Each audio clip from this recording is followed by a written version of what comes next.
Sherman car runs in second. Smith is third. We got a couple of them together. Penelope Carlisle, oh, she rolls it. Barrel rolls it. Red flag is out.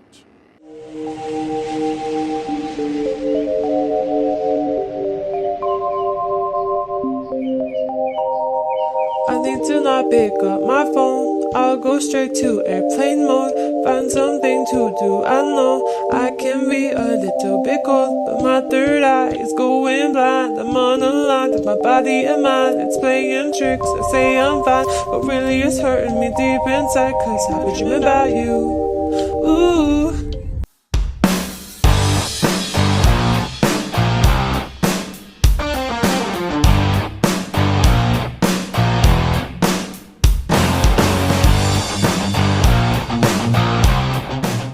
On the start of the Bandolero Outlaw feature go. Got Joel Smith on the high, or Jack Smith on the high side. We got Landon Thrasher down low. It's been a whale of a season for Thrasher as he brings them off from turn number 4. And the green lights are on. Smith gets a good run on the high side. As they make their way, we got one the wrong way around down here. Madison White, I believe that is. She gets the car going. We stay green. Landon Thrasher sets the pace off turn number 4. Yeah, Thrasher, much like Brexton Bush and the Bandits, has just been nearly unstoppable all summer long, and that seems to continue here in round number 10. But behind him, Carson Sherman has really come on as of late. He's had a lot of success down at Echo Park Speedway, and he finds himself in a spot where he is a contender for the championship. But the hard part to that is, Steve, number one, he has to beat Landon Thrasher. Number two, he has to do it by a substantial margin, at least a good 5 or 6 spots. And unless Thrasher has a problem, that is going to be a very tall order, no matter what kind of night Carson Sherman has. Yeah, Carson Sherman needs to mind his P's and Q's, and he's going to need a little bit of help. And right now, that help is the unthinkable. The way this season has gone with Landon Thrasher as he sets the pace. Thrasher is leading. He's a 7-time winner this season. The Sherman car runs in second. Smith is third. We got a couple of them together. Penelope Carlisle, oh, she rolls it. Barrel rolls it. Red flag is out.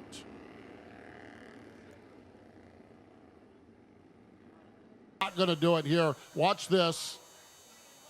And yeah, I think she jumped her own wheel, if I'm not mistaken.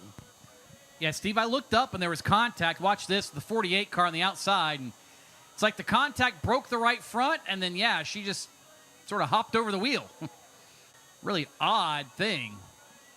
But good news is she climbed out of that race car. That's ultimately all that matters. These race cars manufactured about a mile from where we sit, over in Harrisburg, which is over off from turn number 2 of the big track. Boy, there was a lot of beating and banging and bouncing in the back of the field as well. A couple cars got together. And they're manufactured by U.S. Legends Cars over in Harrisburg. And boy, they do a great job building these cars, making them safe. And they just do a wonderful job when we see the green number 9 of Jack Smith. Here they come off turn number 4. Green lights are on. Rylan Spate gets a good run around the high side. Rylan, a winner earlier this season in that 45 car. He's going to give his shot. Oh, Smith gets together with Cobble. They go around. Around goes Macy Prowell, I believe that is. Watch this down into turn 1 and 2. Smith kind of got out of shape, got up into Chase Spalding, then down into Carson Cobble, and it just kind of ricocheted back through the field. We talk about the kids racing these cars. And that's what a lot of it is in the Bandoleros. But had a chance to catch up with Josh Shine over in the pits earlier today. Josh is 27 years old running here and has a dream of racing. Lugnut, you might just set that down, Lugnut. You might just set the, thank you, Skinner. Easy, holy cow. Track caution lights are out. We're gonna try this one all over again. Landon Thrasher, Rylan Spate. We got Carson Sherman, Chase Spalding, row number 2, Jackson Jones, and Austin McCall. Oh, look at this. Sherman takes a peek to the low side. They're 3 wide into turn number 3. Oh, boy, Rylan Spate might nose ahead, and on second thought, maybe not. Carson Sherman to the point. He will lead lap number 4 of this one. Move Landon Thrasher back to 3rd, at least for now. He'll now get by Rylan Spate. Chase Spalding is in tow, and maybe we can get this race a little bit of a rhythm, but Carson Sherman said, I want to be the guy up front. Make me the Pied Piper. Make them drive around me. So lead lap number 5. Finally, a quarter distance in this one. Been a little rough going, Steve, to get this going, but looks like it's going to be a great race up front now that we're getting some speed in. Carson Sherman is the 2025 Echo Park Speedway Outlaw Champion. He certainly knows his way around the racetrack. Picked up the win here earlier this season and has like 3 or 4 second-place finishes. If not for Landon Thrasher, Carson Sherman would have a lot of wins here. But, of course, we do have Landon Thrasher, and Carson Sherman has Landon Thrasher on the back bumper. As they come around to complete lap number 7, this one's shaping up for the ages right now as Sherman, Thrasher, Spake, Spalding, and Jones running your top 5 spots. Well, and keep in mind, Sherman is second in points behind Landon Thrasher. It was 16 markers entering round number 10. That is not a lot. It is by no means insurmountable, but in order to make the best of the night, if you're Carson Sherman, you've got to do what you're doing now.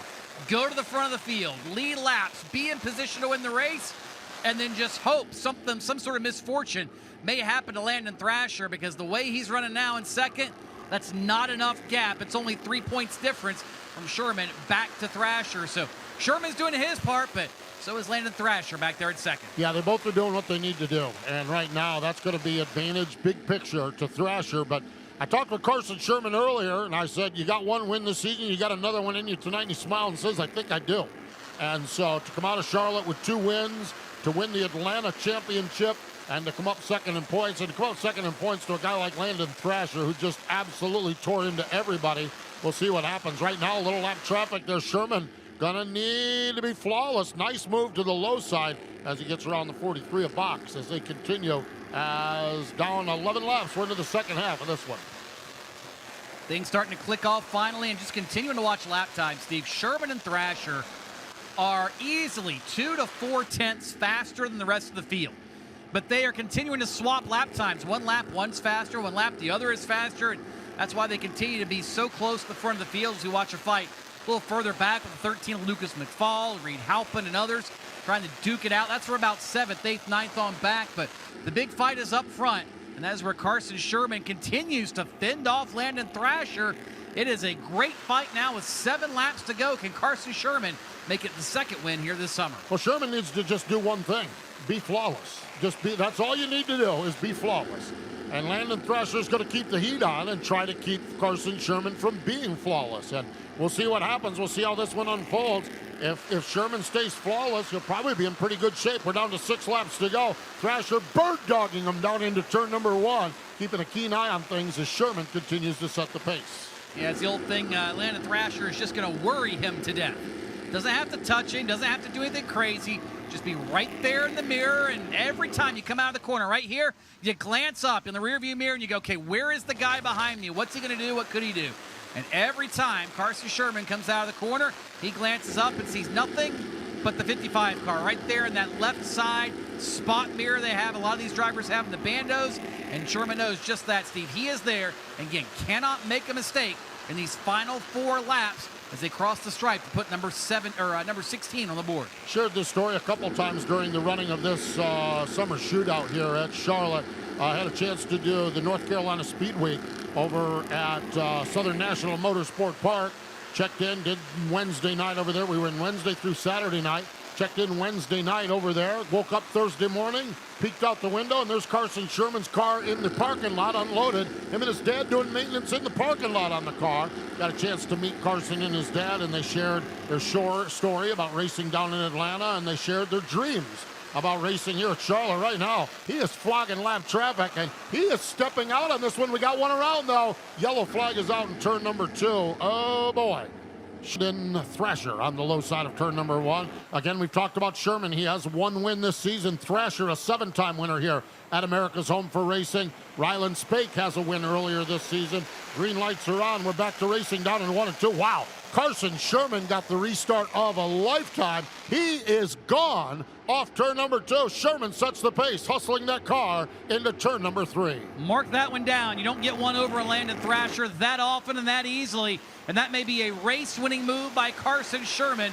White flag is in the air. Sherman has to take this to victory lane to have any shot of a championship over Thrasher, but Thrasher slots into second, single file back to fifth. That's where the fight is, but Sherman doesn't care. He's headed through turns 3 and 4, and underneath the double checkered flags, Carson Sherman going to win round number 10 of the Cookout Summer Shootout for the Bandolero Outlaws.